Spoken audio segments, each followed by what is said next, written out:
రాష్ట్ర ఆర్థిక పరిస్థితిని బాన్సువాడ ఎమ్మెల్యే పోచారం శ్రీనివాసరెడ్డి అర్థం చేసుకోవాలని అన్నారు టీపీసీసీ చీఫ్ మహేష్ కుమార్ గౌడ్. పోచారం అసంతృప్తి వ్యాఖ్యలపై మహేష్ కుమార్ స్పందించారు. బీఆర్ఎస్ లక్షల కోట్లు అప్పు చేసి మా నెత్తిన పెట్టి పారిపోయిందన్నారు.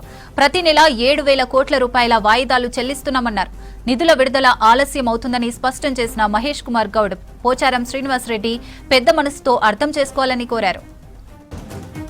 10 ఏళ్ల పాలనలో ఈ రాష్ట్రాన్ని అధోగతి పాలు చేసి ఆర్థిక విధ్వంసం చేసి రాష్ట్రాన్ని 8 లక్షల కోట్ల అప్పులో దిగజార్చి వాళ్ళ ఫలాయనం చిత్తగిస్తే ప్రజలు ఎన్నుకోబడినటువంటి కాంగ్రెస్ పార్టీ రేవంత్ రెడ్డి నేతృత్వంలో ఆర్థిక విధ్వంసం నుంచి వికాసం వైపు అతి కష్టం మీద రాష్ట్రాన్ని తీసుకెళ్తున్న పరిస్థితి. తప్పిదాలు జరిగినాయి మా హయాంలో అని సంతోషం. మీ హయాంలో జరిగినటువంటి ఆర్థిక దోపిడీ, భూదోపిడీ, ప్రాజెక్టుల పేరిట నీళ్ల దోపిడీ, నిరుద్యోగులు పడ్డటువంటి నానా యాస ఇవన్నీ కూడా ప్రజలు మర్చిపోలే. మరి పాదయాత్రలు చేస్తానంటున్నారు. పాదయాత్రలు చేస్తే సంతోషం, కానీ చేసే ముందు మీ 10 ఏళ్ల ప్రభుత్వ హయాంలో జరిగినటువంటి ఆర్థిక విధ్వంసం, రాష్ట్రంలో జరిగినటువంటి నష్టం ఇవన్నీ కూడా జవాబు చెప్పాల్సిన అవసరం ఉన్నది. రేపటి ఎన్నికల సమయంలో అది బీఆర్ఎస్ అయినా, బీజేపీ ఆర్ఎస్ అయినా, టీఆర్ఎస్ అయినా ప్రజలు ఆదరించే పరిస్థితే లేదు.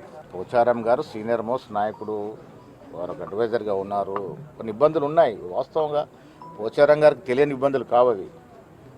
నేను మొదట చెప్పినట్టుగా 8 లక్షల కోట్లు దేన్ని అంటారు? 65 ఏళ్ల కాంగ్రెస్ టీడీపీ పాలనలో మన రాష్ట్ర అప్పు మొత్తం 68,000 కోట్లు మాత్రమే.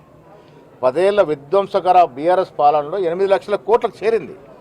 ఇవాళ నెల తిరుక్కుండానే 6,500-7,000 కోట్ల రూపాయలు మనం వడ్డీ ఇన్స్టాల్మెంట్ కడుతూ ఉన్నాం. నిధుల కొరత ఉంది. పోచారం గారు అభివృద్ధి ఆకాంక్షించిన నాయకుడు, కొద్ది ఇబ్బందులు అవుతుండొచ్చు, వారు అర్థం చేసుకో